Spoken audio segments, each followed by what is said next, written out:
Hello বন্ধুরা, তো এই ভিডিওতে আইএসএল ট্রান্সফার আপডেট নিয়ে কিছু কথা বলবো। তো ভিডিওটি সবাই শেষ অবধি দেখো, আর চ্যানেলে নতুন হয়ে থাকলে চ্যানেলটি অবশ্যই সাবস্ক্রাইব করে একটু পাশে দেখো খেলার সমস্ত রকম আপডেট সবার আগে পাওয়ার জন্য।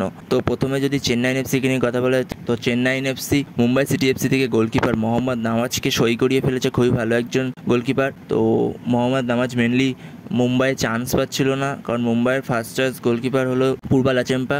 তো সেই জন্য হয়তো সে চেন্নাই এফসিতে সই করলো।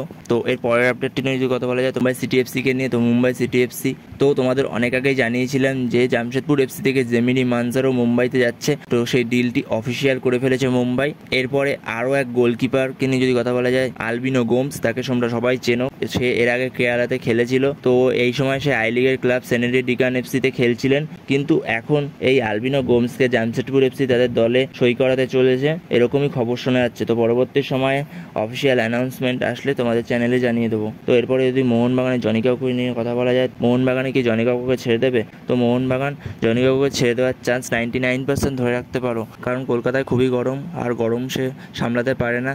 কারণ আগের বারই যখন মাঝপথে কাউকে এসেছিল টিমে, প্রথম দিকে ভালো খেললেও পরের দিকে কলকাতায় এত গরম বেড়েছিল যে সেই সময় সে মানিয়ে নিতে পারছিল না একদম।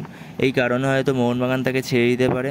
আর মোহনবাগানের মাঝ মাঠে ভালোই প্লেয়ার আছে, খুব সমস্যা হবে না। আর যদি জনি কাকুকে ছাড়েও মোহনবাগান, তার জায়গায় অবশ্যই রিপ্লেসমেন্ট আনবে মোহনবাগান। তো দেখা যাক জনি কাকুকে ছাড়ে কিনা মোহনবাগানের তরফ থেকে কোনো অফিসিয়াল নোটিশ আসে কিনা, ততক্ষণ অবধি আমাদের ওয়েট করতে হবে। তো এই ভিডিওতে এই আপডেটগুলোই তোমাদের সাথে শেয়ার করার ছিল। তো ভিডিওটি ভালো লাগলে অবশ্যই লাইক, শেয়ার অ্যান্ড সাবস্ক্রাইব করতে ভুলো না। তো নেক্সট ভিডিও দেখা হচ্ছে, ততক্ষণের জন্য বাই বাই।